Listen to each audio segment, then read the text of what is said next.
Hi, this is Elliott Spicer with Spicer Greene Jewelers in Asheville, North Carolina, and today we're going to be talking about diamond clarity. So we're going to go over what is diamond clarity, we're going to use a really cool piece of technology to compare and contrast two different diamonds, and then at the end of the video I'm going to talk about diamond clarity and how it relates to price. So sit back, relax, and enjoy our video on diamond clarity.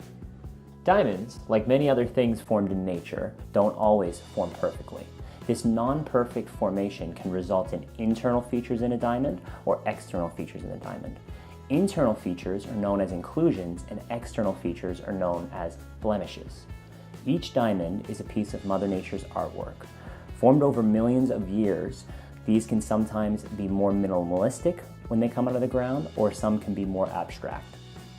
So the diamond clarity grade is defined as the relative absence of inclusions or blemishes in a diamond. Now, there's one scale that the entire industry uses when talking about diamond clarity, and that's the Gemological Institute of America's diamond clarity scale. It goes from all the way from flawless, which with a 10-powered loop, you cannot see anything within the diamond, internally or externally, to I3, which is a diamond that you can see visibly the inclusion with the naked eye, and it actually has a durability risk because the inclusion is so prominent.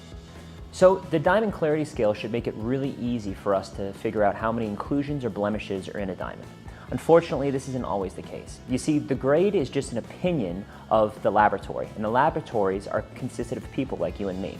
So when you're looking at the diamond clarity scale, you want to take it with a grain of salt. You should look at it like looking at a piece of artwork. Use your own judgment of what's beautiful, and don't let industry tell you something that should be beautiful when it's not to you. Beauty is in the eye of the beholder, and that's the thing that we should always remember while looking at diamonds. So we have a really cool piece of technology to show you to explain visually the difference between two diamonds in the Si2 category. This is in our Sarin technology. All of the diamonds in our inventory are scanned like this.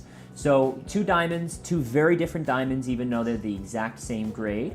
So this is the diamond that we own in our stock. It has a color grade of H, a clarity grade of Si2, a cut grade of very good. It's 1 carat. Here's a diamond that we borrowed from a vendor. So this is an HSI2. The cut's an excellent. It's 1 carat exactly in weight.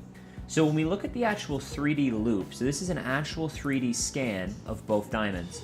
The first thing we're seeing is a big difference between the stones. Now, in our diamond that we own, the grade setting inclusion is right here in the center of the table, which is typical for Si2 diamonds.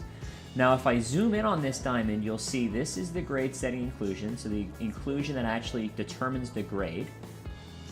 Now if I look around any other place in this diamond, I'm not going to see, you may see a little bit, but I'm not going to see a whole lot of other inclusions in the diamond. Now, this is something that we've hand-selected to make sure that we have the best of the best in our store. Now, if we look over here, this is a diamond that is a very low-graded Si2. So when you look at this, the grade setting inclusion for this diamond is right here in the corner here. It's this big black mark. Now, I'm almost positive that if I had this diamond in my hand, that I'd be able to see this black mark with the naked eye, which technically means it shouldn't be an Si2, but the Gemological Institute of America considers it to be, and it's just a really good way for you guys to look at the range in the grade. Now, if I look in other places of this stone, I'm seeing almost everywhere in the stone, there's these large inclusions bigger than the grade setting inclusion in the other diamond. Now this is a really good example of you actually get what you pay for in diamonds. Obviously, these are not going to be the same price.